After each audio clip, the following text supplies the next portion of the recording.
Good evening, everybody. I'm Roger Cohen, a columnist for the New York Times. Welcome to this event, which is the inaugural event of a new partnership between Chatham House and the International New York Times. This event is being live streamed. It is therefore not, despite its venue, under Chatham House rules.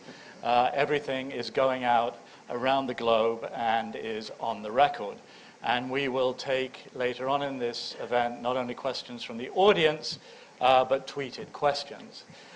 We meet on the eve of the 100th anniversary of the outbreak of World War I, at a time of great turbulence in Europe. Russia, by annexing Crimea, became the first major European state to annex part of another state since 1945. And of course, since then, has had a role in stirring up low-level and not so low-level violence in eastern Ukraine, in which, to this date, several hundred people have already died. This was a shock to many people. I don't think many of us thought President Putin necessarily meant it when he described the breakup of the Soviet Union as the greatest geostrategic tragedy of the 20th century. But nevertheless, here we are. And prior to that annexation, of course, we had the extraordinary and heady scenes on the Maidan in Kiev, the Gettysburg, if you like, of the Ukrainian nation, and this new state of Ukraine taking form in a new way. More recently, from the newly elected President Poroshenko, there's been the offer of a ceasefire, but people continue to be killed, and it appears that President Putin may be looking for an off-ramp from the violence that has occurred and has, of course, led to Russia's exclusion from the G8, now G7, and, by some estimates, the exit of at least $100 billion from Russia. All this, of course, occurring at a time of American retrenchment, some say weakness, and also... We don't say that. Okay. No, we don't say that. You don't say weakness? No, we don't say that. Some do, though. Okay, some do. And also at a time of European navel gazing. So, is President Putin, in his new and most autocratic phase to date, really looking for long-term confrontation with the West? Is this Cold War II? Or could it last as long as the last one? And as our motion tonight suggests, is confrontation, long-term confrontation, really inevitable at this stage? And to discuss these issues, we have a wonderfully distinguished panel here tonight. John Mearsheimer, of course, as you all know, professor of political science at the University of Chicago. Chrystia Friedland, now a member of the Canadian Parliament, long a star of the FT. Michael McFaul, professor at Stanford University and the former US ambassador to Russia. And Dmitry Trenin, the director of the Carnegie Moscow Center. And Chrystia, if I may, I'd like to begin with you. Why do you think President Putin acted now? Why the annexation of Crimea now? And why what he's done in eastern Ukraine now, at this moment? And I would add, and why the revocation of the parliamentary authority to invade Ukraine, to take military action against Ukraine. Please do add away. Yeah. So, because I think those things come together. Yep.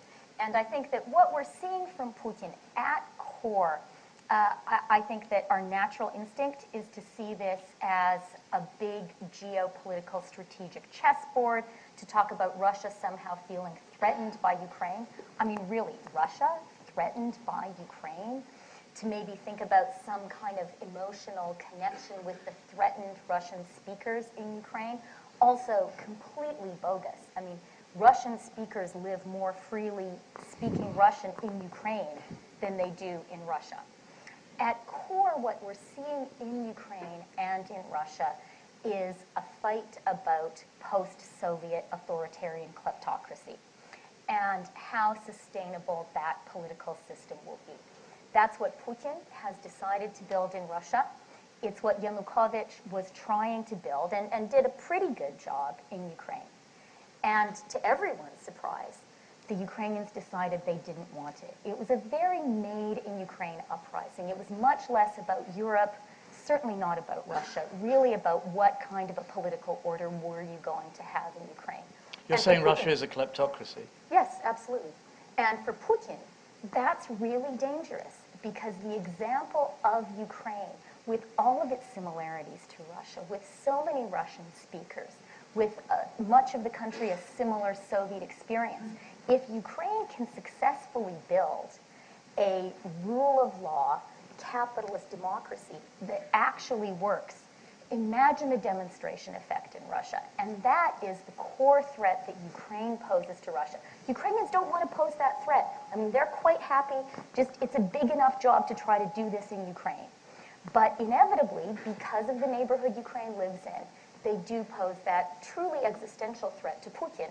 And so I think in response, we've seen Putin pushing as hard as he could get away with. And so the annexation of Crimea, Ukraine totally unprepared, the West totally unprepared. I think that what we saw in eastern and southern Ukraine, I think we saw actually much less Russian success than the Kremlin had anticipated. I think you had a hope that you would have this strip from Odessa along the Black Sea coast all the way east, and that Russia would succeed in destabilizing that whole area. It didn't work. It only worked in the Donbass. The good news from my perspective is sanctions have worked, at least a little. And I do think that we are seeing now the real cost to the Russian economy, the cost to Putin's cronies, and certainly there is still tremendous destabilizing efforts, but Putin won't do it overtly, at least for now. John, you blame the United States and the West.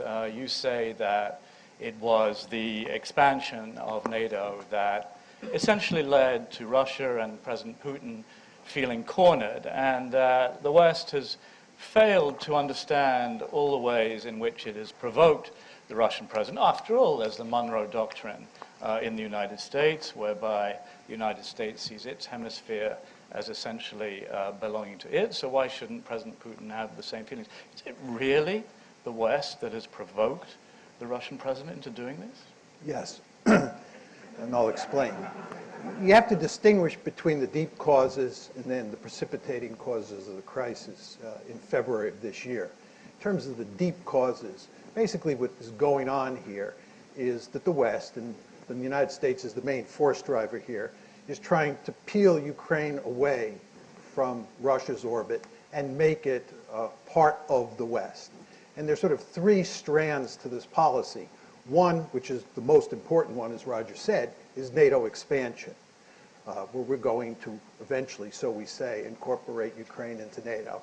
Second is EU expansion.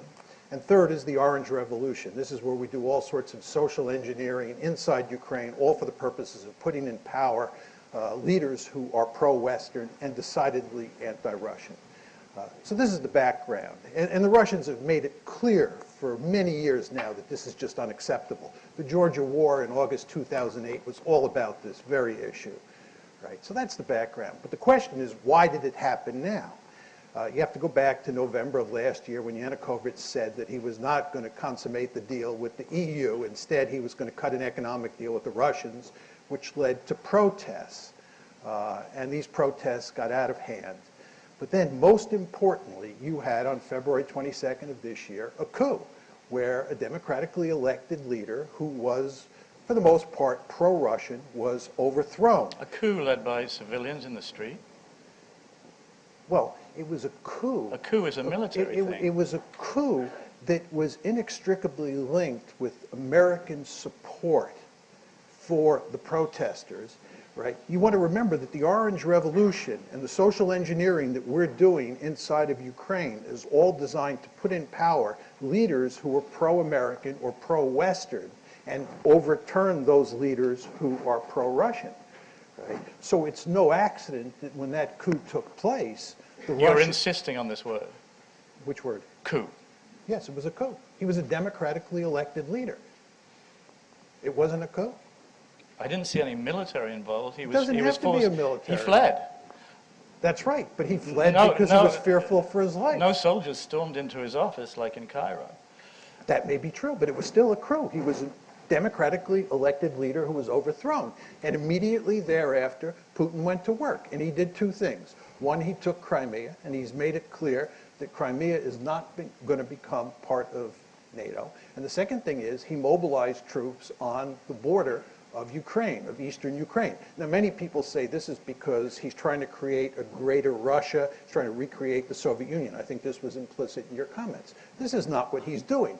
He's a first-class strategist. He would not be foolish enough to invade Ukraine. That would be jumping into the briar patch. What he's doing is he's in the process of telling the Ukrainians and the West that they have two choices here. One is they back off, in which case he'll back off, or if they don't back off and they continue to try to integrate Ukraine into the West, he'll wreck Ukraine before he allows that to happen.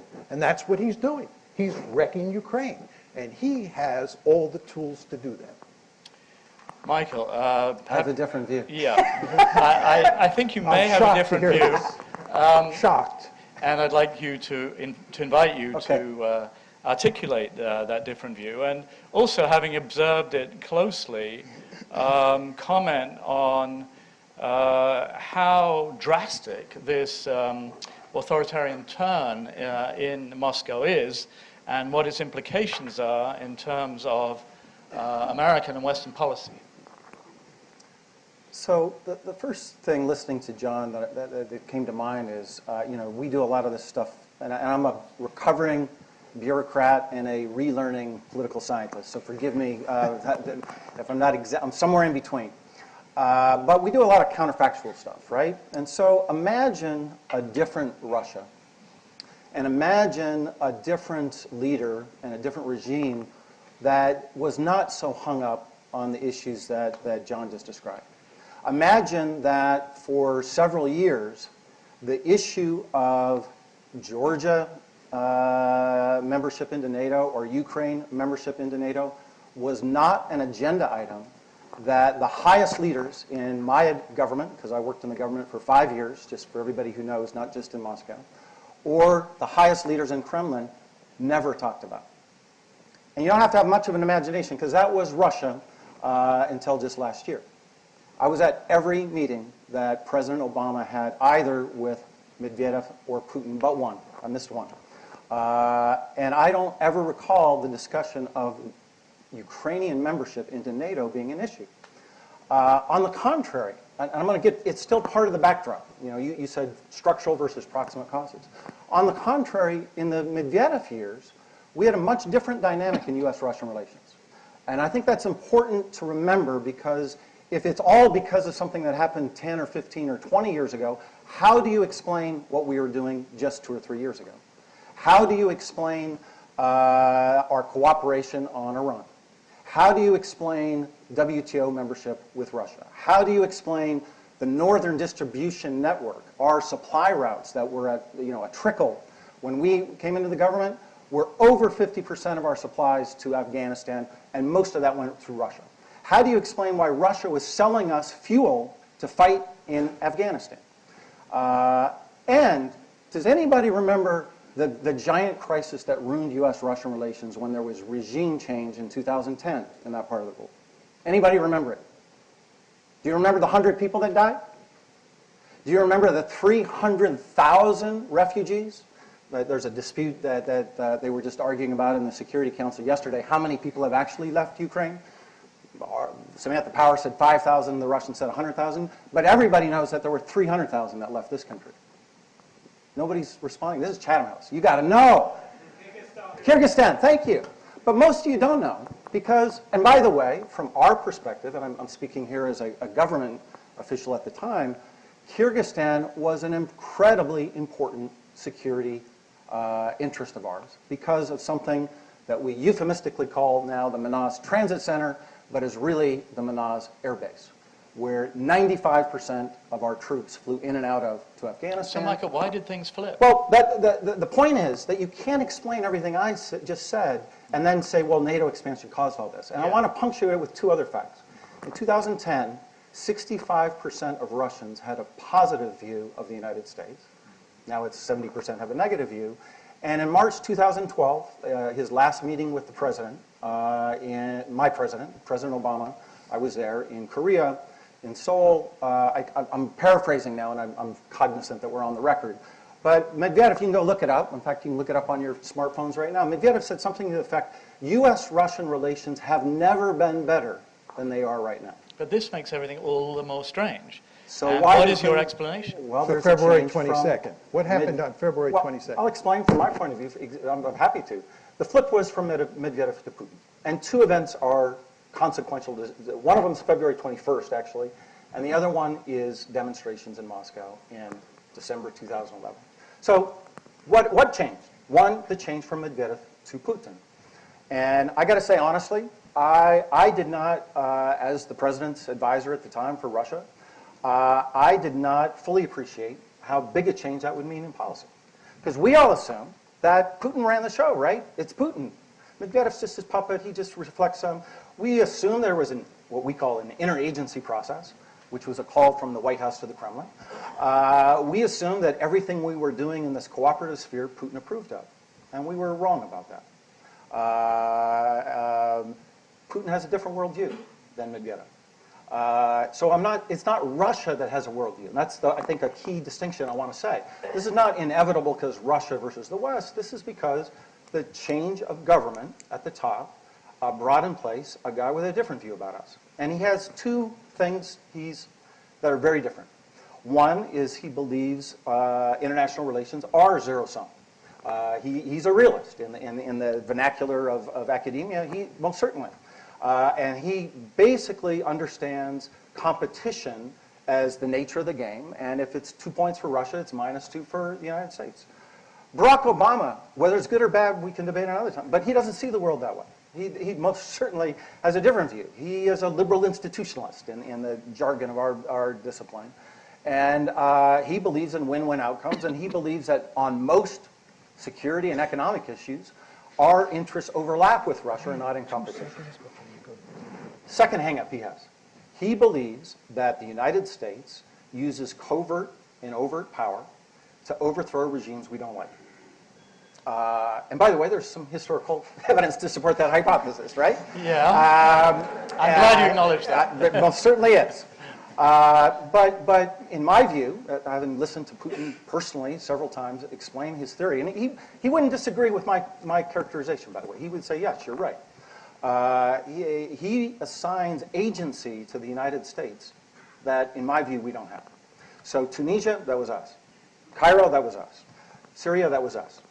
Russia and those people out on the streets, that was us. Ukraine, and obviously. Me personally, by the way, in Russia, as he told me personally, that he believes that all happened because of us. Not because people want to live in a democratic society, not because they read Jefferson, but because they came to McFall's house and got money. And in Ukraine, he believes the same thing. And February 21st, for him, was an affirmation of his theory. Now, my view on that is different. That is not the way it looked from my perch in Moscow or my role in the administration. And I think this is really important because I think this is distorted, at least know the way it looked from our perspective. Number one, we weren't pushing for regime change in Ukraine. Ask the Ukrainians. They were incredibly disappointed with us. And by the way, ask the Egyptians, ask the Syrians, ask anybody. We weren't doing anything. We were way behind. We were not part of anything. Number two, when things got really out of hand because of the shooting, we got engaged. We did, very actively, on both the opposition side and the regime side. Don't quote me on this, but I'll bet you the vice president called Yanukovych a dozen times in the lead up to that agreement. And other people in Kiev and elsewhere engaged in the opposition to cut that deal. We supported that deal. And it was a debate in our administration, I'll tell you honestly. Not everybody thought it was such a great thing to do. We thought it was the best of a lot of bad alternatives. And we put a lot of pressure on both sides to sign that agreement. And therefore, we were surprised when Yanukovych left. And that's what he did. He left. I remember it very vividly. We're like, where'd he go? We don't know. And he's in the Crimea. Why is he there? Can't we get him back? Get the vice president on the phone to tell him to go back. And he left.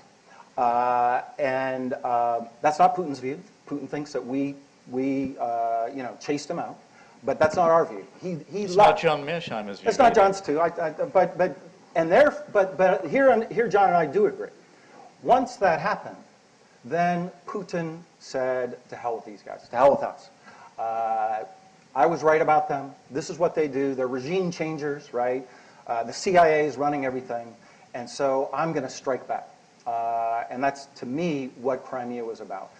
But that's a good news and bad news story, the conclusion, right? Because the good news is that this is not some grand strategy he has to recreate imperial Russia. I don't see any evidence of that. And the strongest evidence I have is what he was doing right before February 21st. Right before February 21st, his most important foreign policy agenda was to create the Eurasian Economic Union. And he wanted all of Ukraine to be in that union, not just Crimea. Number two, he let Kharkovsky go. And senior government officials, I was still ambassador at the time, said that was a signal to us that we want a different relationship with you. He let the Pussy Riot singers out. And then he but threw... didn't he just want Sochi to go smoothly? And then he threw this incredible party, $50 billion worth, allegedly, in Sochi. Is anybody there? I was there. It was a fantastic show. But the theme of that show was not confrontation with the West. It was not, U.S. versus Russia. It was not, I don't remember the speech about how we need to bring the Crimean Russians in. It was a very different theme. It was, we want to be a respected member of the international system. That was just 2 days before he went into Crimea. I think John wanted a very quick, and then I'll bring 10 it to seconds Dimitri. before One Dimitri. second. I would just note that the Georgia War, the Russia-Georgia War of August 2008, which was a precursor of the recent conflict, Putin was not in power. Dimitri, No, I think he was, but that's okay. Dimitri, you're the man in Moscow. I think it'd be helpful if you could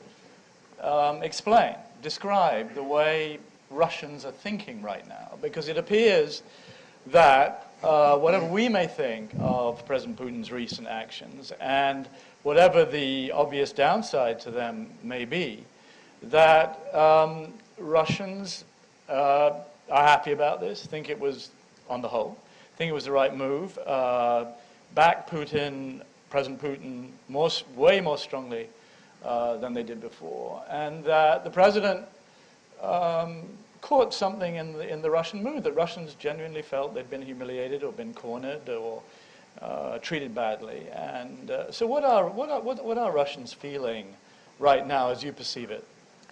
Well, first of all, I think that there are many Russians and there are many views. And some Russians have ceased to be in speaking terms with other Russians as a result of what's been happening. Dimitri and I are still on speaking terms. I want to note that for the record, okay? I think that when the Russians see their daily or nightly TV shows, what they see is ordinary people in Donbass suffering at the hands of the Ukrainian military. They see countless interviews with those people. They see houses destroyed. They see aerial bombardments. They see artillery shelling. And they also see, gee, these are people like us. It's difficult for me to distinguish between the person on the screen. I don't care whether he or she is a Ukrainian or Russian, but they speak the language I speak, the way I speak it. They look like people next door. So what they see is a civil war very close to home. They also see... Who do they think started this civil war? Well, I think, again, if you take the poll, and we all know that President Putin's popularity has soared, and it's not because Russian people are a bunch of dupes. It's not because Russian people are only entitled to a few Russian television programs. The Russian people, at least the people who care about what's happening around them, have every source of information available here in this town. So if you want to know what's going on, you can, or if you want to have different views and opinions, There's no barrier to all that. I don't think there's any barrier. But basically, they think, again, it's very difficult to generalize. There are people, let's say, on the radical liberal side, who would say it's all because of Putin.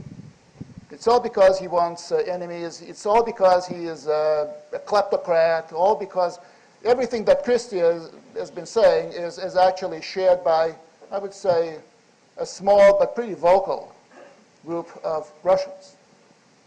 Then there are other people who would say that Putin is a weakling.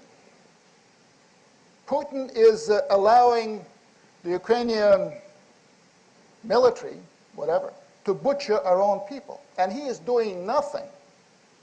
And right now he's dropped the military option. It's no longer on the table. And they're calling him a traitor.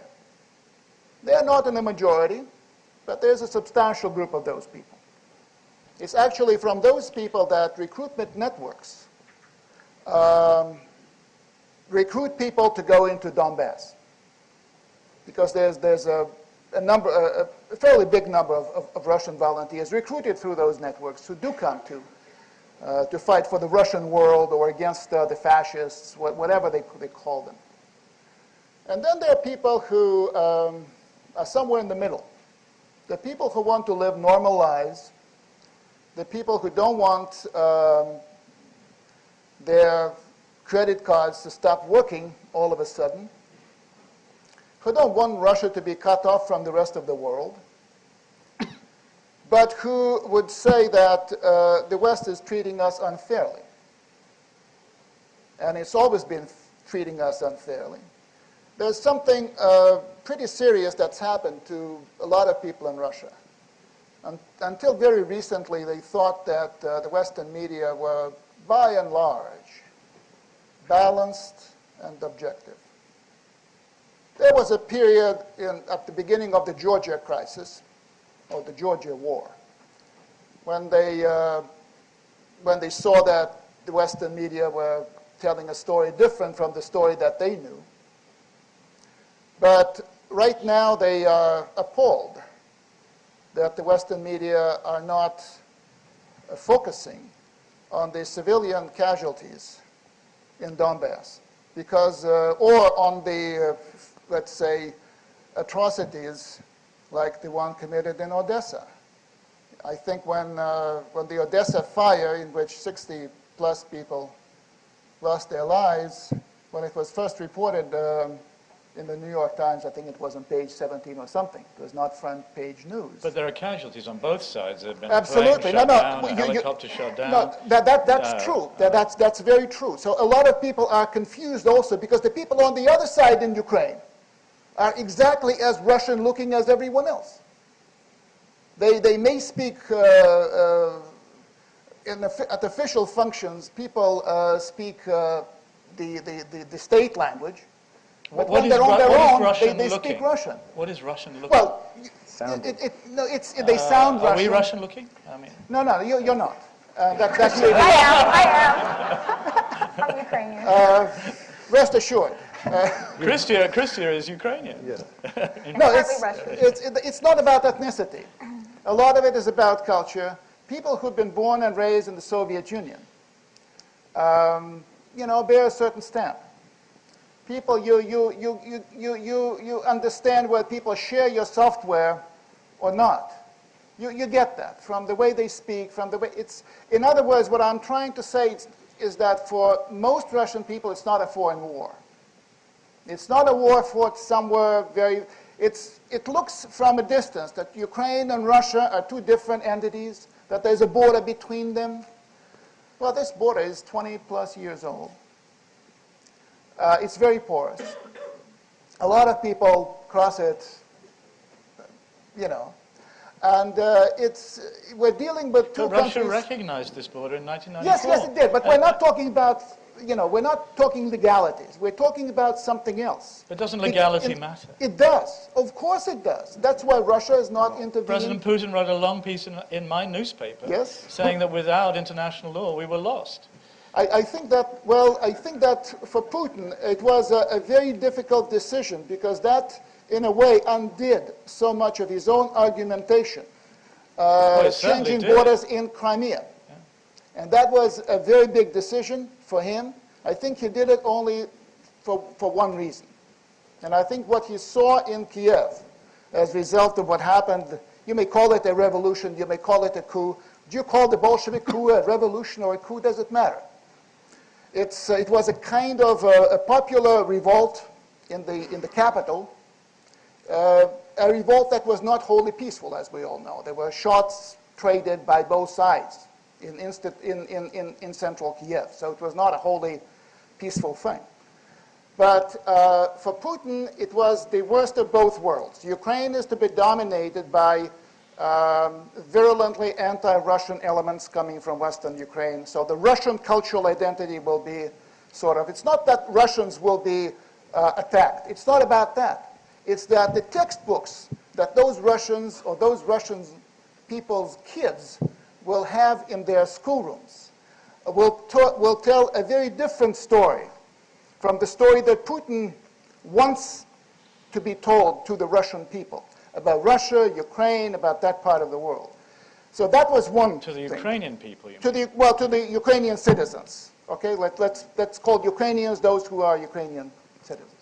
And second of all, it was the threat of, in his view, of NATO enlargement to include Ukraine.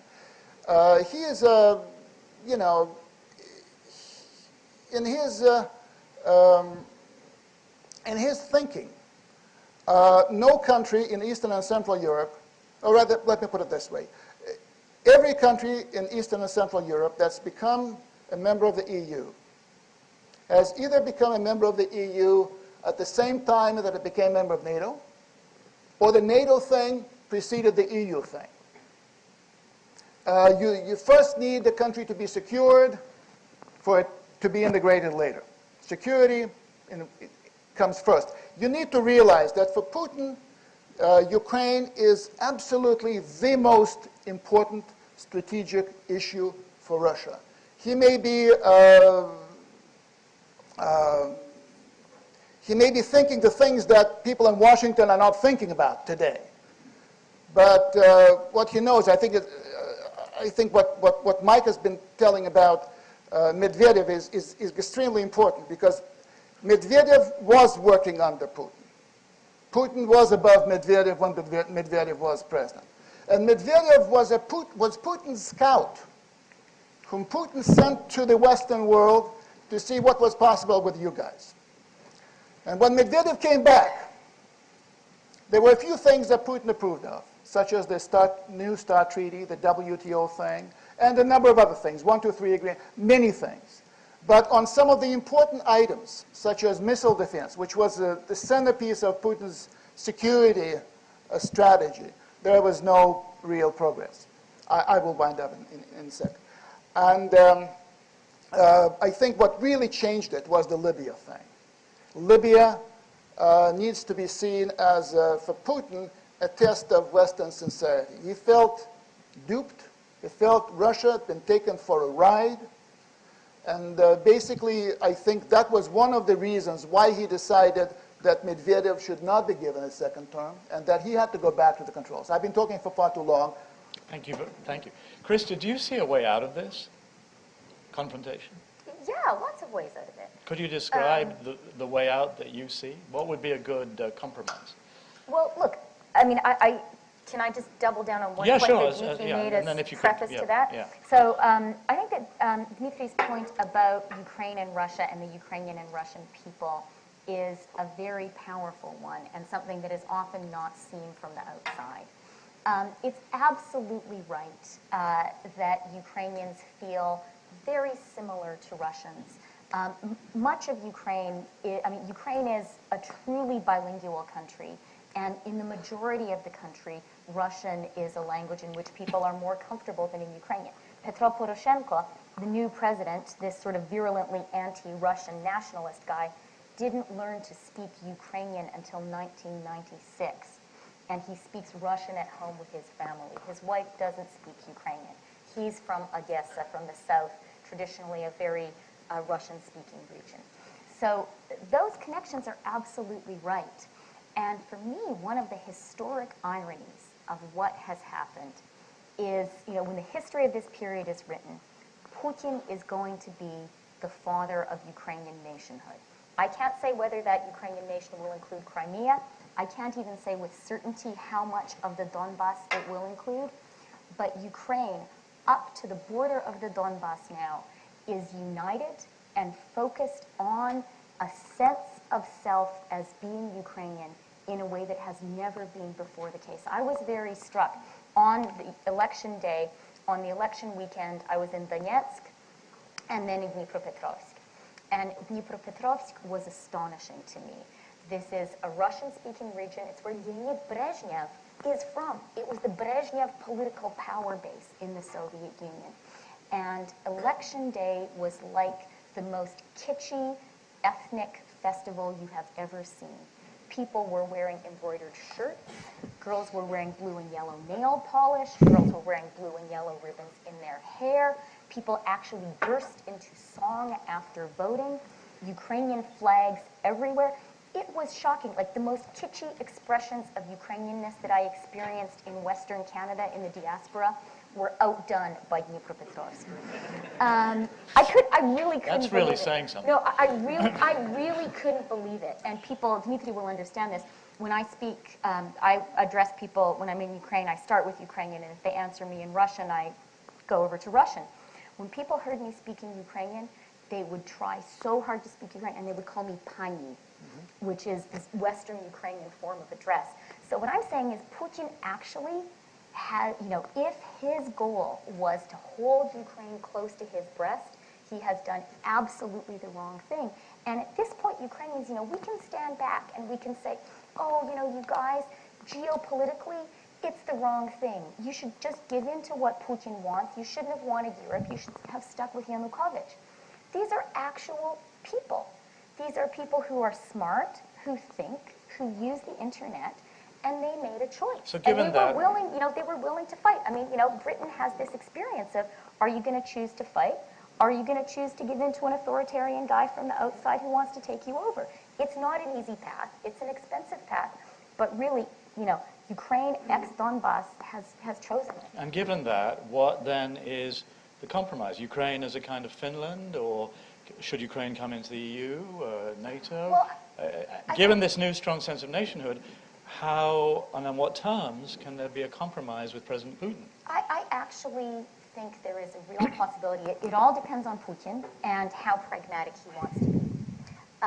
But I think there is a real possibility for him to do a deal with Poroshenko. Poroshenko wants to do a deal.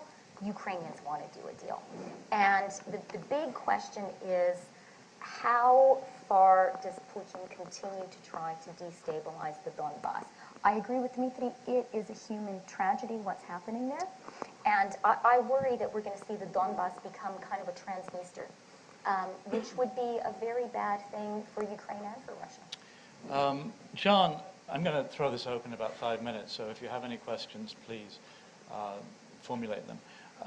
John, why shouldn't Ukraine, after all now an independent nation and with a much stronger sense of nationhood perhaps than 6 months ago, why shouldn't it take whatever decisions it wants to take in terms of its future? Why should it not be able to join the EU? After all, if you were choosing between Minsk and Munich, which would you choose? Why shouldn't Ukrainian per capita GNP at the breakup of the Soviet Union was the same as Poland's. Poland's is now 5 to 10 times Ukraine's. Why shouldn't it go in the direction of the West if that's the direction in which a better life lies? This is the whole notion that the Ukrainians have a right to choose Don't they? to join the West. No, they don't. No, let me make my point. The fact is that when you're dealing with great power politics and you have a country like Russia, it does not make good sense to talk about rights. It's the same thing when you're dealing with the United States of America. If you think Cuba has a right to invite the Soviets into the Western Hemisphere, you're living in a dream world. Fidel Castro has been in power since 1959. We still have a huge embargo on Cuba because they had the audacity to invite the Soviets into the Western Hemisphere.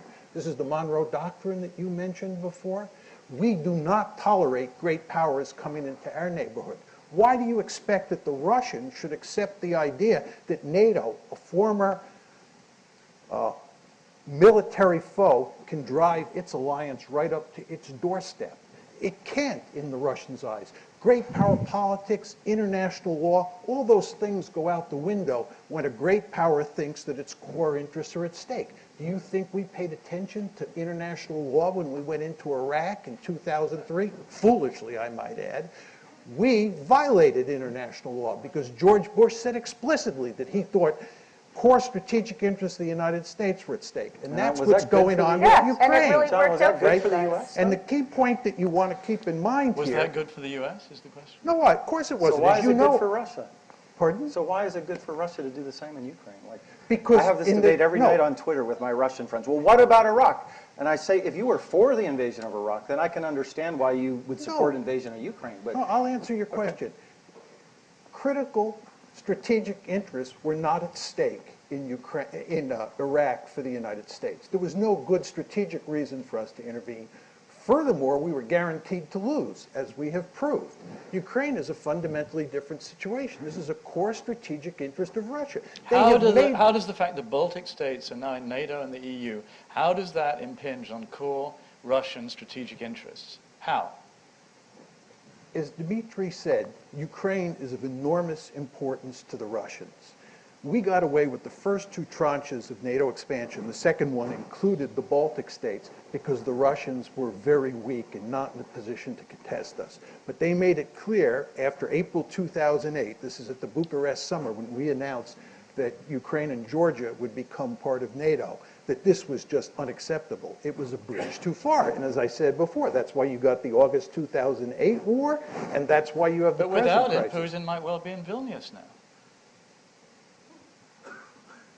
What does that mean? Well, without the expansion of NATO, without Article 5, would not be. wouldn't President Putin be back in Vilnius Putin right now? Putin showed zero interest in conquering Crimea before the February 22nd coup.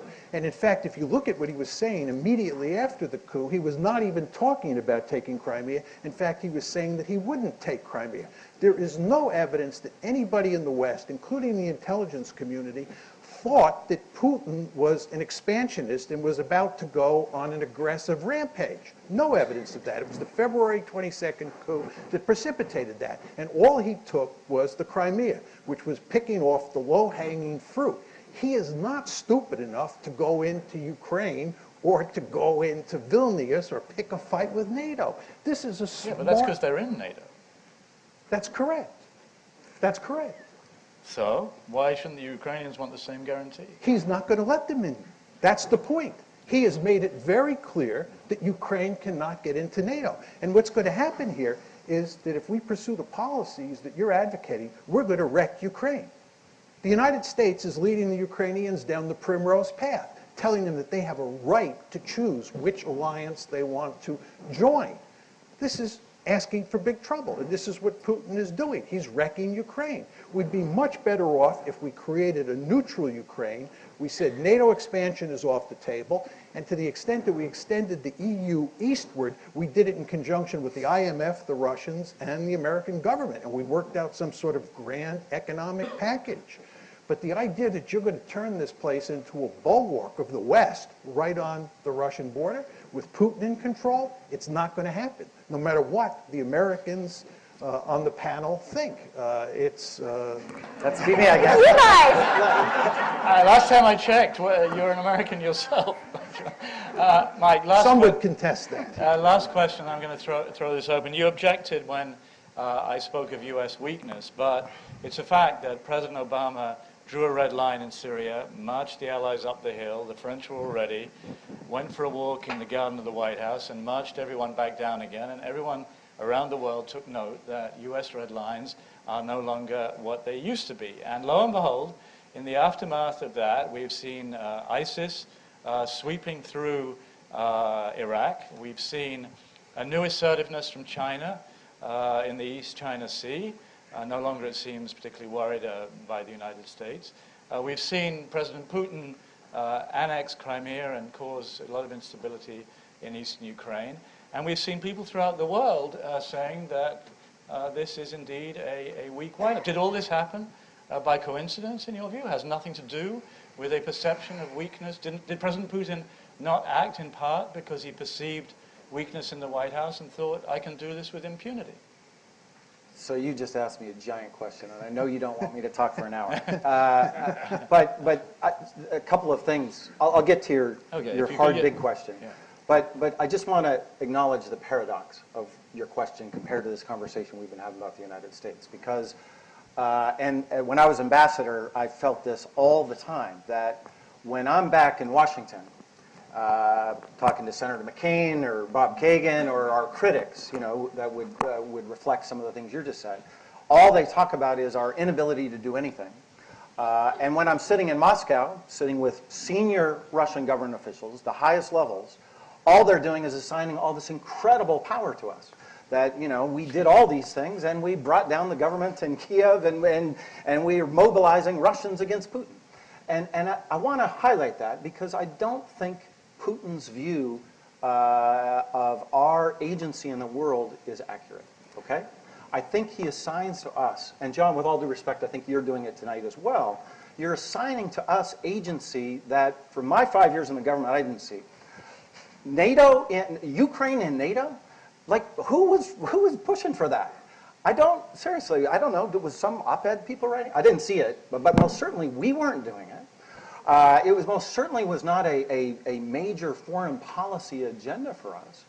And therefore, it just seems, there's this boogeyman of West or Russia. And that's the second point I want to make. Our argument to Putin and to his government throughout this entire crisis is, you don't have to choose. We're not going to make their Ukrainians choose. And it's not in, I know it is no good to explain to somebody what their strategic interest is, right? I learned that bitterly in government. But I would say strategic interest is in the eyes of the beholder. It's not something you can pull off the table and say, oh, here's the book on Russia's strategic interest. That does not exist and doesn't exist for Americans either. We were trying to make a different argument to Putin. What's in your national interest? A strong, wealthy, stable Ukraine. Why is that not in your interest? That's most certainly in Russia's business. I mean, I know the business community in Russia well. That's in their interest. No question. This notion that Ukrainians and Russians, that I watch TV and I do battle on Twitter every night with Russians, this picture that has been concocted about all this conflict between Ukrainians and Russians, you just heard, Christian, it's totally now. 6 months ago, how many people were dying in eastern Ukraine? None. How many people died in Crimea? None. That is not about strategic interest. That was designed to have this conflict. And I think in the long run, it makes Russia weaker. It makes Russia weaker because Russia just, you mentioned the numbers. I mean, I've heard other estimates much bigger. If you add up, the stock market, the debt prices, and the expenditures that are going to be needed to bring in Crimea, we're talking about hundreds of billions of dollars already lost. That's in the national interest. So I don't really understand why the option that Putin chose was his only other option. And one thing on the coup, let's just be clear about this. Yanukovych left. Nobody shot him, nobody arrested him, he left. And nobody wanted him to leave, including the Russians, by the way. The Russians didn't want him to leave. I was in Moscow. I can tell you they did not want him to leave. When he left, the elected parliament of Ukraine, many of whom were in his party, the majority elected this other place. So they elected this interim government. So I don't, what else were they supposed to do, as they said? I don't see it that way. To your bigger question. Very briefly. Well, then let's pass No, on it. I would like... I'd love to pass on it. I would like a very quick answer. You disagree?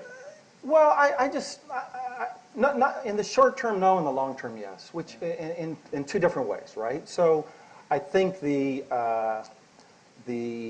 public discussion, just now speaking as a public person, not as a former government official, but my view in terms of this, we're in this period of retrenchments, the decline of America. All I would just say is I know enough about the history of my own country and foreign policy to remember these debates from before. I gave a speech at Stanford, a graduation speech, where 10 years ago, where I talked about this, and I would just, you know, if you're a betting person, I would hedge your bets to say that this is inevitable, this is this way. I don't see it that way. I see the institutions for renewal in America, irrespective of Democrat, Republican, I think they're strong, and I'm, you know, I remember it was all going to end in 1950, and then it was all going to end in the 70s, and you know that cancer, that was communism. We were just supposed to slow it down in the mid 70s. That looks kind of crazy. Even you know, when I was a kid, everybody was studying Japanese because we all knew the Japanese were going to take over the world, and the people that studied Russian, it was a little group of people, right? Well, you know, that seems a little bit strange to me, and so I just don't think we're very good at predicting long-term power trajectories. I think we're pretty bad at it. So that's the first piece I would say. On the second piece, though, I do think it's a mistake to draw red lines and not follow through. Thank I'll you. just leave it at that. Okay. Yes, the young man there with the, yeah. Do we have mics? And could you please ask questions and keep them brief, no statements, please. My name is Vadim Nikisin. I work for Strauss Friedberg. I've also snuck in a few op-eds into your paper in my time. I had a question. There's a word that's been bandied about neutrality, and I just wanted maybe you guys to expand on that issue a little bit, because it seems that if we look at real success stories over the past century, the countries that have really avoided confrontation with Russia, Finland and Austria come to mind, for the longest period have been countries that pledged neutrality. Speak up, please. And as a result, you know, I wanted your views on why that's not been, given the success of having countries that are neutral in dealing with Russia and being unmolested, even when being democracies. Why hasn't that been the option that America has been pushing for more aggressively, given what you said about Ukraine being an existential threat to Russia in terms of its democracy? You know, we do have this experience of democratic Finland being on the Soviet border and not being viewed as an existential threat, perhaps because it was neutral. But just can I respond quickly, because we have an empirical problem here, okay? I'll let others answer your real question. The assumption in your question that the United States was pushing for Ukraine to join NATO is just not true. And they're some Ukrainians, some of your friends, probably Christian, and my friends, were incredibly upset at us for that. Go back and read the letter in 2009 from a group of very prominent East Europeans. Wrote about the Obama administration saying that we had sold out the project of NATO. So this has been concocted as a result of this crisis. This has not been a policy before. Your leader wasn't taken off the table like in Potsdam. You know, there were lines that were drawn. Okay, John, you wanted to say something I just about want to say a word neutrality, about neutrality. I think the solution is to create a neutral Ukraine that is a buffer state. And what neutrality means is that Ukraine cannot be part of NATO. It cannot be a Western bulwark against Russia. And furthermore, the United States and its European allies cannot support any government in Ukraine that is decidedly anti-Russian. That's what you need. But you can't move in that direction now because we have decided to double down on the policies that we've been pursuing in the past, and we think that we can punish the Russians and continue to talk about NATO expansion, continue to talk about EU expansion, continue to talk about the Orange Revolution, and we'll live happily ever after. That's a huge mistake. Yes, ma'am. Thank you. Georgiana Vaughan, I work for Powers Court. Despite John's misgivings about being American, the West on this panel is overwhelmingly from the North American continent, and yet we're sitting in London. Where is Europe in all of this? We're not talking about Ukraine. Because I was invited. We're not talking about Ukraine, you know, being a 51st state. We're talking about it being part of Europe. Does Europe have a role? Is it just a buffer? Is it a proxy? Is it a puppet? I mean, do we have a purpose in all of this? Is Russia Christian, not in Europe? and maybe Christian Dimitri, what about Europe? We see the usual disagreement now emerging on further sanctions with the Obama administration wanting to go further, Europe hesitating. What role should Europe play? Well, I think that is an excellent question. And actually, inside Ukraine, the thing that prompted this Ukrainian revolution, that drove it, was not NATO. It wasn't about geopolitics. It was about a desire to have a European-type political and economic system. It was really about, as Roger pointed out, Ukrainians looking across the border at Poland and saying, why the heck can't we live like that? And I think the most important thing for Europe to do, but also for North America to do right now, is to focus most of our energies on the 90% of Ukraine, which is absolutely clear on what it wants, which is in the best interest of the whole world, which is to build a prosperous, democratic market economy. And that's going to be hard enough. And if we can help them do that, that's where I see the path to success. If Ukraine can be economically and politically successful, even with, rumbling pain on the edges, that becomes an argument in and of itself, and stabilizing, by the way, for Moscow as well as for countries to the west. Dmitry, do you want to add something on the European Union or Europe? In purchasing power parity terms, Russia's GDP last year was about 70% of the EU's average. Now, if you're sitting in Kiev, you may wish to be in Munich, but you probably know that in your lifetime, your GDP will not reach Germany's level. Poland, possible, but other options are also available. There are countries down south that have lower GDP. Actually, Russia's GDP, if you're sitting there, if you're weighing your options, Russia does not appear such a weak contender. Actually, Russia's GDP is 3 times higher than Ukraine's today. Well, you may say it's all because oil and gas and all that, but it's also a fact. And it's way above some other countries in Southeastern Europe, which are members of the EU. So there is a choice. A lot of Ukrainian industry in the East, traditionally, even to this day, is working for one market only, and that's the Russian market. This is something that we should all have been thinking about a year ago. I think, again, Europe, in my view, started playing, unwittingly maybe, geopolitical games without, or having unlearned to do geopolitics, but by design. So it was about normative things, bringing to Ukraine, but the geopolitical element of that was missing. And I think that was a cardinal mistake of the European approach toward Ukraine. And the fact that Europe, again, for a very good reason, Europe said that we don't discuss countries that want to be associated with us with any third country, which is a perfectly good point. But in this particular case, I think it played a pretty bad role in what happened later and what is likely to happen now, because it is a big question. Bailing out Ukraine, I mean, I wholeheartedly support Ukraine's modernization, Ukraine becoming a prosperous, stable country. But it will take a very serious effort. So far, we have not seen much of that effort coming from the international community, let's put it that way. Yes, sir.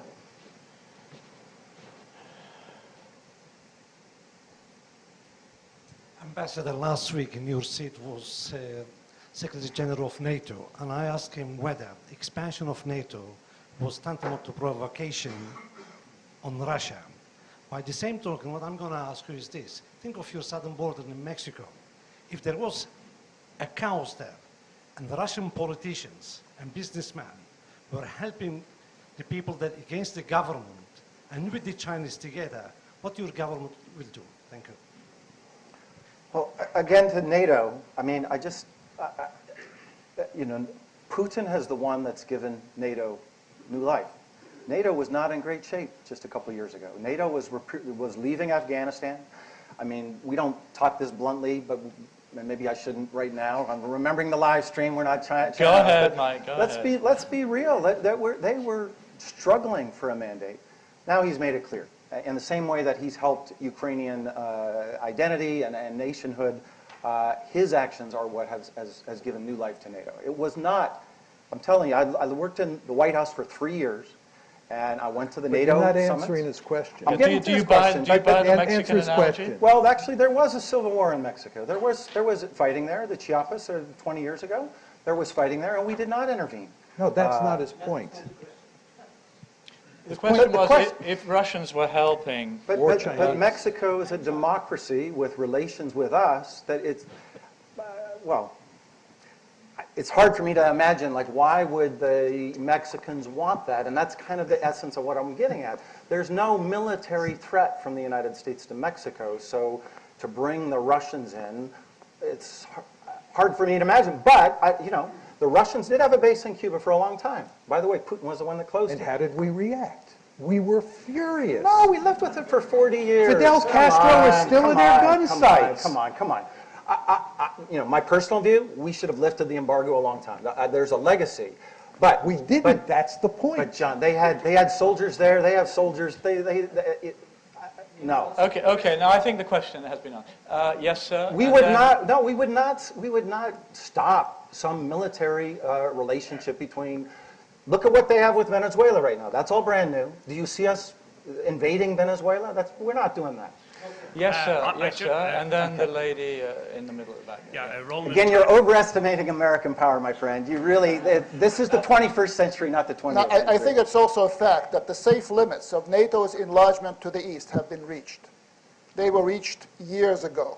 What we've Okay. seen in Georgia, what we're seeing in Ukraine, testifies to that fact. Limits reached. of NATO Roland Tynan, I just want to agree with Dimitri, but I want to put it to the panel that the European Union was not just irresponsible, it was grossly negligent for this particular reason, but for other reasons. As one cannot but find the argument that John Mearsheimer puts across, even though one might not want to agree with it, is extremely appealing. But I just want to put this point to you.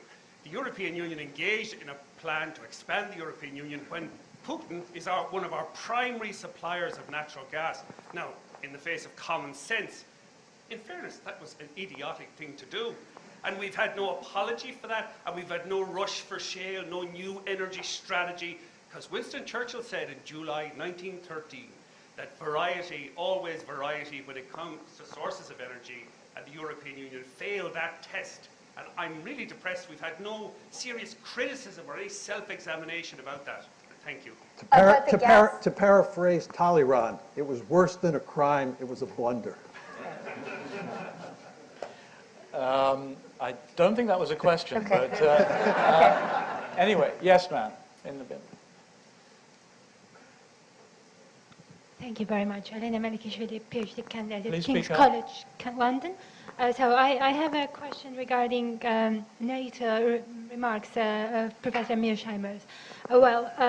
We kind of say that NATO is a threat to Russia, but maybe it's a threat not in militarily terms, but the very discourse of NATO is an instrument for the Russian government to manufacture public consent and kind of make it easier for them to keep that corrupt regime there.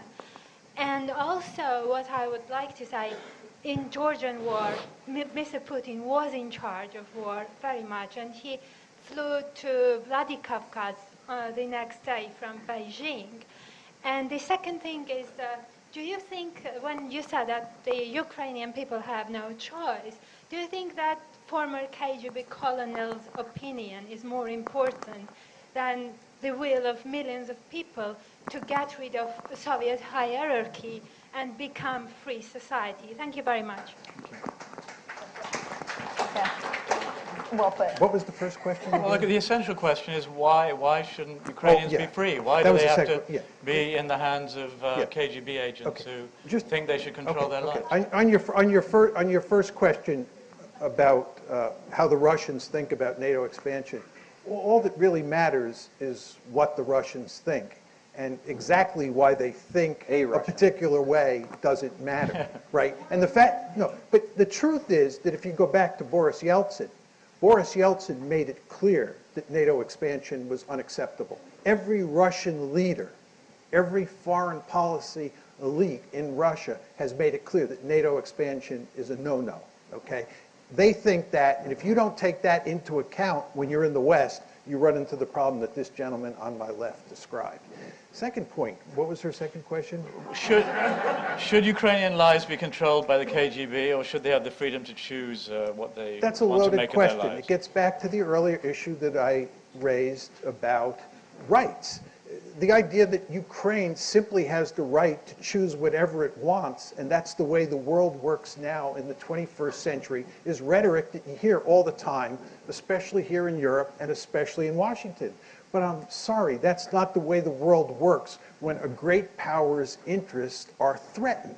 And Ukraine is of huge strategic importance to the Russians, as Dmitry made clear. And when you start talking about taking NATO and the EU and moving it eastward, and you talk about doing social engineering inside of Ukraine that's designed to bring to power leaders who are decidedly anti-Russian, you are really asking for big trouble. And if they were doing this to the United States, to get back to this gentleman's question, you could rest assured that whoever did that would pay an awful price, as Fidel Castro and the Cuban people have found out. They did not have a right.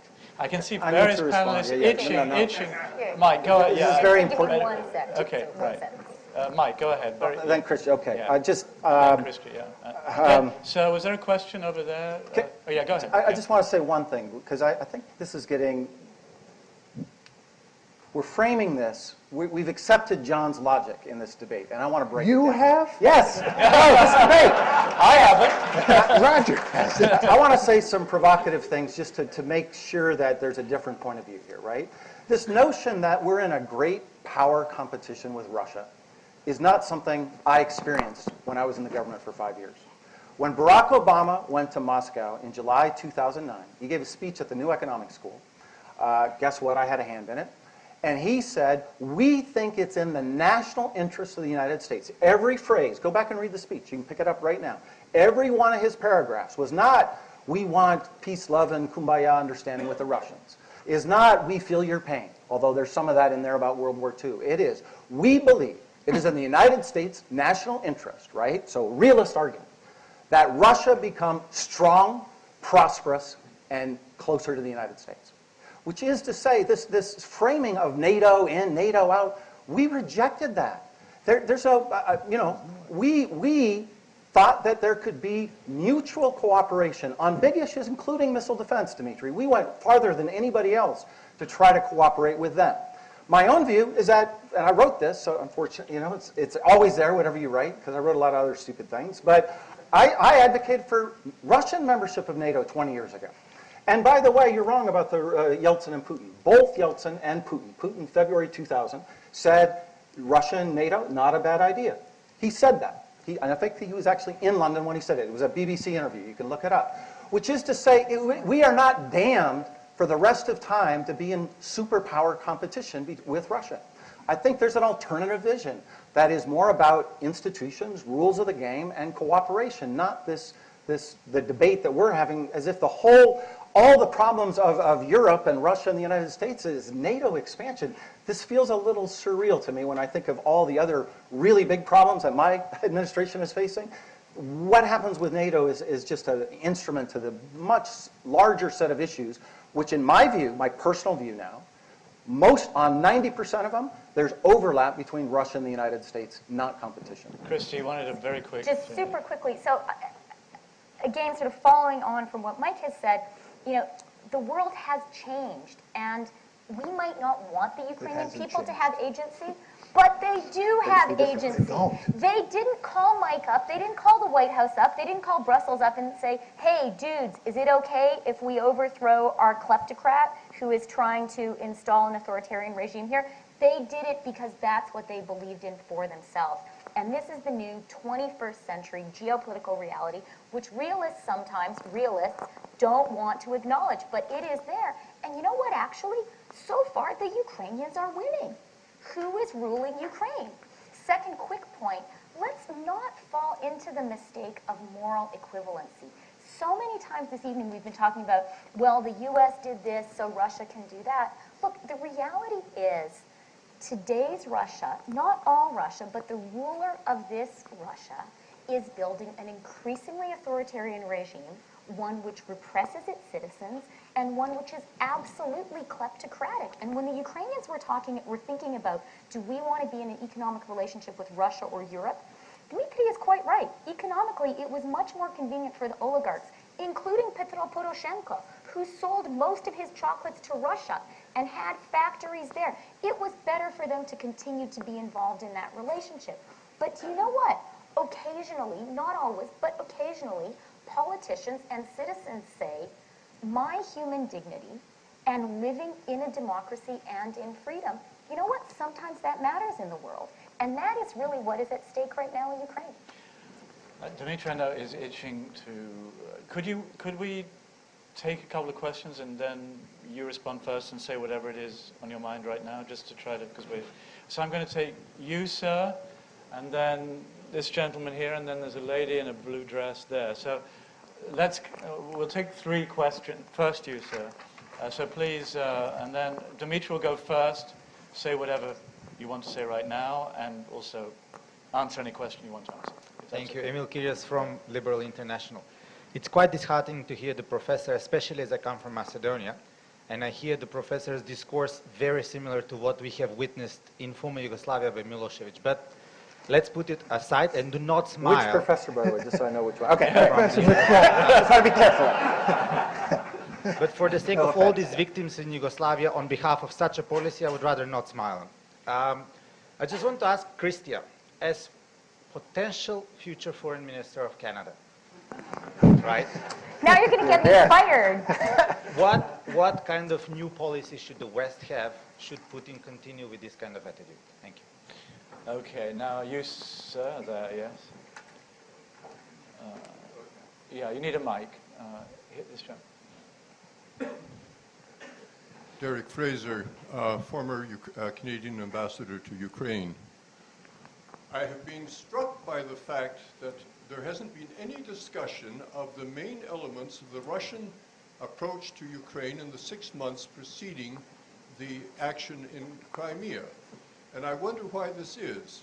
The Russians first, Sergei Glazyov, came out clearly and said, if Ukraine signs the association agreement with the EU, Ukraine will be taken apart.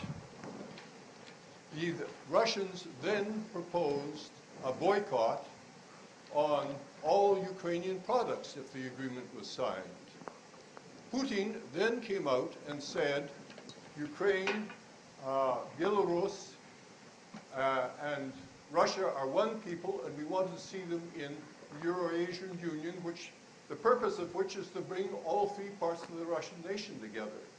In the negotiations in December, leading up to the agreement between Russia and Ukraine in December, the whole question was about giving Russia control of the Ukrainian economy and preventing Ukraine from signing a trade agreement with anyone else.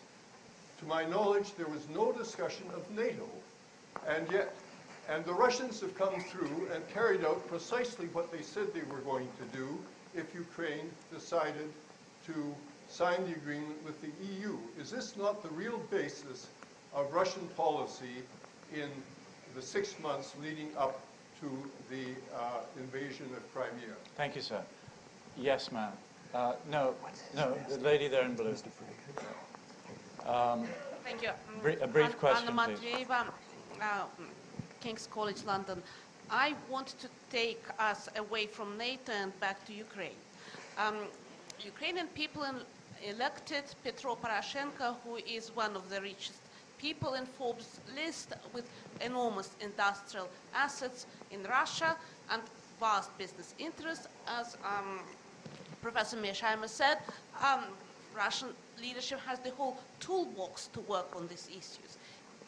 My question to you is looking into future. If, for instance, in a year's time, liberal reforms in Ukraine fail, and Petro Poroshenko would be taking Ukraine into Russian orbits, what the Western reaction might be? Okay, why don't we start with you, Dmitry, with the last question. If liberal reformists fail, what would the Russian reaction be? Roger, I've been silent for a period of time. Yeah. So Yeah, I yeah, will yeah. have a lot of other things to say before I. Well, maybe I will start with this. Dimitri, I appreciate that. We're also thank you. We're also 3 minutes over the official end of the debate. So Good. bear that in mind. Good. Yeah. Gaining something. I think that the fact today is that Ukraine has gotten rid of a regime, but the system is largely in place. Sadly. But again, with all due respect, not all kleptocrats live in Moscow. There are some who live in Dnipropetrovsk, some who live in Kharkov, some who live in other parts of Ukraine. They're now the allies of Poroshenko. They're now in good standing with, for very good reasons.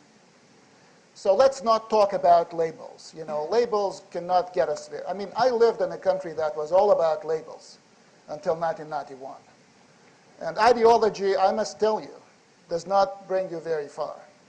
That's what I see today, what is disturbing, in my view, about the West, is that there's a little bit more ideology, a little bit less common sense in the Western debate, certainly when we're talking about Russia, but not only. There's a degree of ideologization, whatever, too much ideology in foreign policy debate, not good. Take it from a Russian former Soviet. Not a good thing. That's why I think talking about moral equivalence is not a good thing, Christy, frankly. Again, in international relations, you can't achieve much with some very important countries, starting with China. That's not the way to go, in my view. My next point will be that one big problem, probably the fundamental problem with NATO enlargement, is that, and I'm thankful to Mike for saying that. I've always known that he was on the right side of history, at least part of the time. When he talked, just have to have a long view, right, Dimitri? When he talked about his support about Russia's membership in NATO, I think the problem we're facing, in a nutshell, is that the post-Cold War settlement was flawed because it did not include Russia into a common security system with the West, as it did include Germany, as it did include Japan after the Second World War. I don't think Russia would be happy with the position of Germany or Japan in US-led alliances, but that's a different story. I think that's the fundamental issue. That is what we're dealing with. And that's why NATO in Ukraine is important to Putin, to the political establishment, military, security people, and many others. I may say it doesn't matter. I may say, who cares? The Baltic states, Romania, who cares? It doesn't really matter. For a lot of people back home, it does matter. And you have to deal Mike's been saying all through that it's a straw man. No, it's not just one man. I think we'll be it may be a straw man, but it's not a one man's opinion only. I think we'll be kidding ourselves if we think it's all about Mr. Putin. If only Mr. Putin were to be replaced by somebody else, we'll be kidding ourselves if we were to say that. So I think that the failure, the fundamental failure, was the non-inclusion of Russia on the terms appropriate to Russia, appropriate to its partners, into a common system with the West. Dimitri, if we could look forward, just in answer to the question, I mean, looking forward now, if the Poroshenko experiment doesn't work out, there was a question about, how Russia should respond, and then we'll go to Christia and what you would do as foreign minister. Prime minister. I thought it was Yes, foreign minister. of course. Eventually prime minister in dealing with Putin. But I think if it's too early to tell what the Poroshenko experiment will bring. It's too early to tell what the new revolution, call it a revolution, what the new revolution will bring. Again, my heart is in the right place, and I know, and I feel for the people in Ukraine. But we've seen one revolution failing many people's expectations. We'll need to, a lot of effort will be needed for Ukraine to succeed. If Ukraine, if the experiment unravels, I never thought that it was a good idea for Russia to seek Ukraine inside the tent. I always thought that in the Russian national interest, the best way to deal with Ukraine will be to deal it as with a foreign country. You will have to be able to secure your national interests so much better than when you have them in, pay for them, give them a huge vote in your councils, and then face the prospects of them turning their back on you and going. And that, I think, what would have happened had Yanukovych signed on the dotted line and included Ukraine into the Eurasian Union. I think Russia was spared an enormous amount of... Thank you, Dmitry. No, just a sec. Very, very lastly. By the same token, there's one thing I'm very disturbed also by, and that is, much as Christia said, Mr. Putin is helping Ukraine coalesce. I see now Western pressure on Russia helping the Russian nation coalesce with the West as the other, as the enemy. Not a good scenario in my view, not a good outcome, but that is what I see. Russia is not turning imperial. It is turning nationalist. Now that's a different thing for a post-imperial nation. And very lastly, Putin starting a war against Georgia. Being in Beijing is a fun way to start a war. He basically rushed to Vladikavkaz, as a president would rush, or a senior politician would rush to a scene of an earthquake or something like that. But that's a small footnote to history. I'm done. Thank you, Dmitry. Christian. Okay, super quick. Yeah. Your foreign minister, President Putin, continues in this nationalist vein. Some would say aggressive nationalist vein. What do you do? Okay, so Roger, I'm now a politician. I have to reject your hypothetical completely, and I am just the humble, mere foreign trade critic for the Liberal Party. Okay, so a member of the Canadian which Parliament. I have to say, we're just the third rump party. We hope to form government in 2015, but there's a lot of hard work ahead of us. So here's what would be my Ukraine foreign policy, and this is, broadly what Canada is doing. We have cross-party consensus on this. One, Dmitry is right. Ukraine had its revolution, but it hasn't rebuilt its country. There is a tremendous amount of work to do. The West has given Ukraine its support now, and we have an obligation to help them out. It's chiefly up to the Ukrainians whether they make it work or not, and they're going to be the guys who win or lose depending on that, but we should be helping them a lot. And it's not just about giving the Ukrainians money. It is about helping them do the institution building and democratization they didn't do in the 90s. So that would be one. Two, keep up the pressure on Russia, but don't enter into a new Cold War. So make it very clear. I think these targeted sanctions, the surgical sanctions, have been effective. Putin has started to pull back a little bit. Have eyes wide open. Be aware that we may have to go further, but be tactical about it. Point three, and this is a point that Mike has made very well, we're in a new phase of relationship with Russia. It's not about partnership. It's not about helping Russia in its modernizing efforts. It is about a transactional relationship with a country which is unpredictable and frankly hostile to some of our most cherished and, for me, very personally and deeply held ideals about the world. Point four, Europe energy. Europe has to sort out its energy. This is a long-term thing. We have to work on it. Canada should be helping. We have a lot of the stuff. So let's work on that really hard so that there's less vulnerability. So that there's less vulnerability vis-a-vis Russia. And then finally, for all of us here, we have to all recommit to multilateral institutions. There was a question about this being so much a U.S.-focused debate. It's not fair to our American friends to expect them to do everything, and they have told us, frankly, they're not prepared to. So everyone who wants to live in a democratic world that has some trade and capitalism going on, we all have to probably pay a little more attention and spend a little more money on that stuff than we thought we were going to. Freedom isn't free.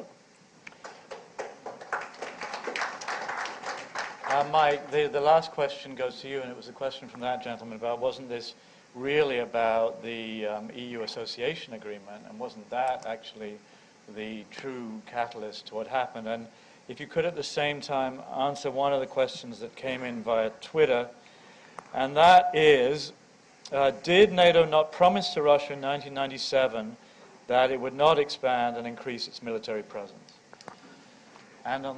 after that, we will Could I conclude. have 1 minute to Mr. Fraser? Yeah, and John wants a minute too. Okay. Just 1 minute.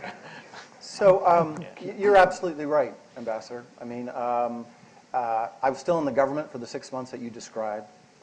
It was not about NATO. There was no discussion of NATO at all, zero.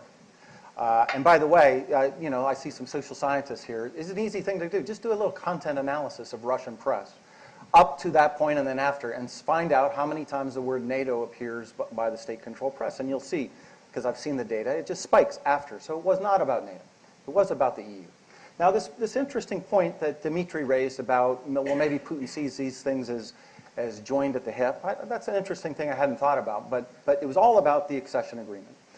And initially, because I was still ambassador, the Russians were thrilled with the outcome. I remember very vividly, I don't want to name names, but a very senior administration official in Moscow. I saw him 2 days after Yanukovych didn't sign.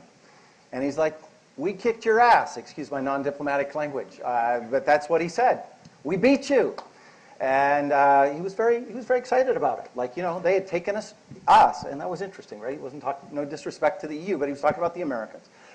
We had nothing to do with those negotiations, by the way, and we're really busy with other things. And that is maybe part of a problem, too. I maybe should circle back to, but I'll bet you I don't get to. But, and then I went over to the guys who are in charge of the economy, and they weren't so excited, because it was a $15 billion price tag, but that was the debate. It was not about NATO. So you're right about that. But I want to end on a bigger issue that's related to this.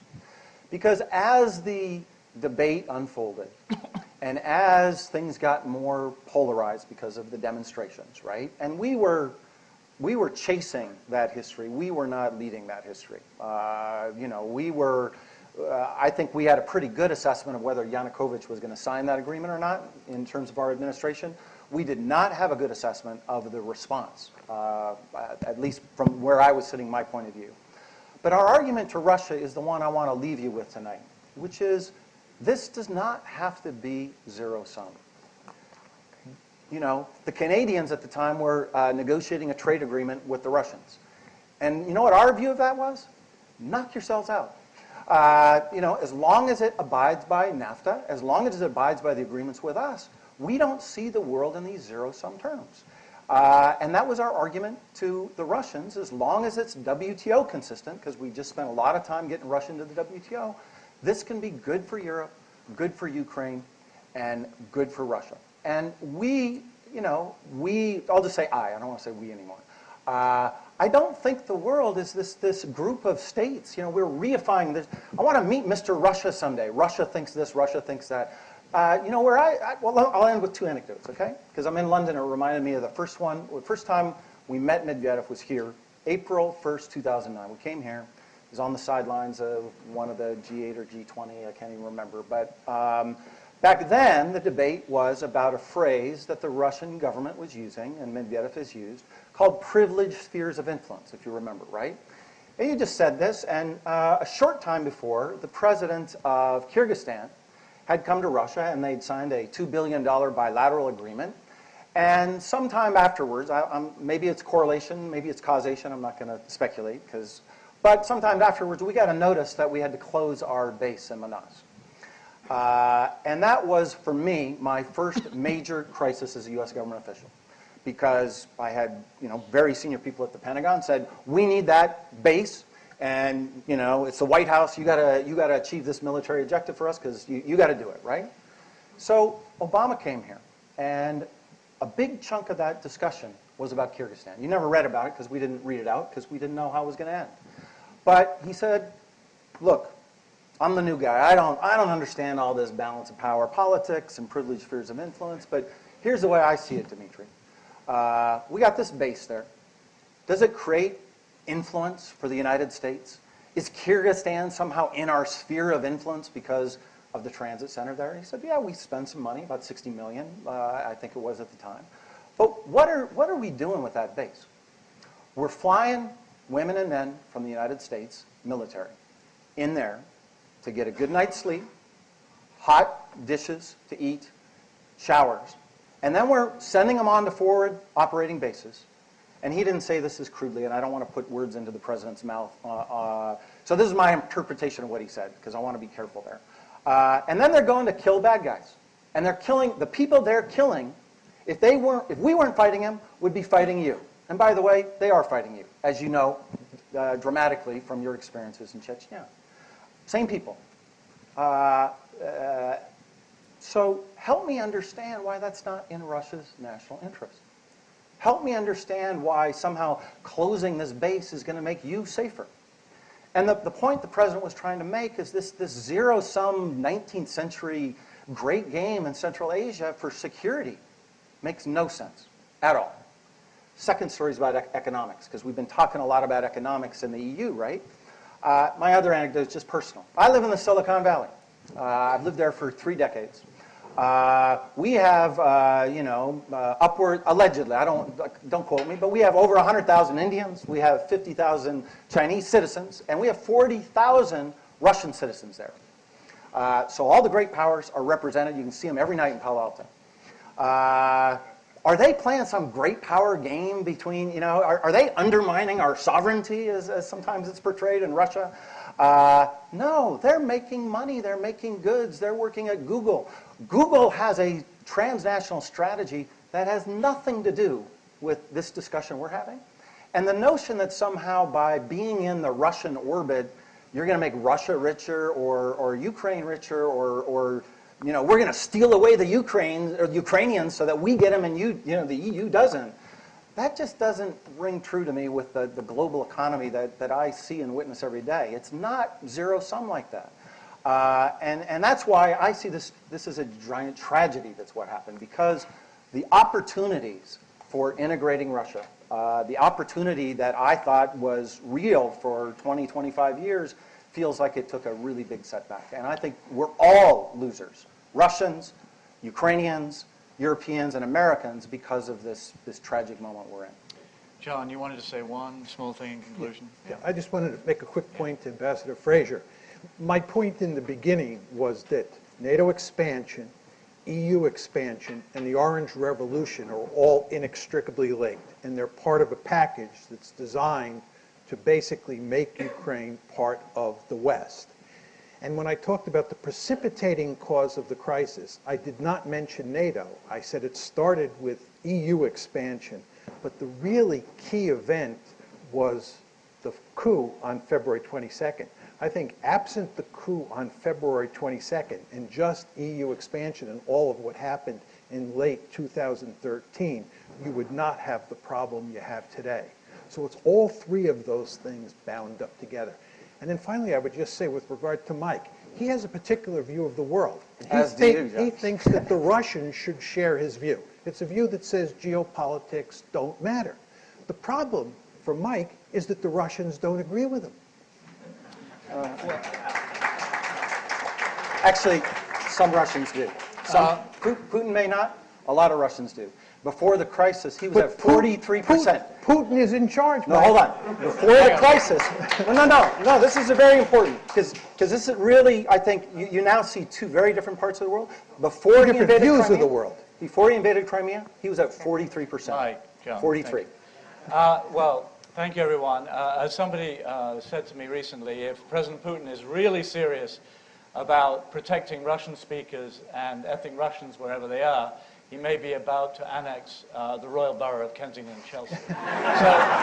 So this could affect us all. On behalf of Chatham House and the International New York Times, thank you all. Thank you to all four wonderful panelists. Good evening. And can we thank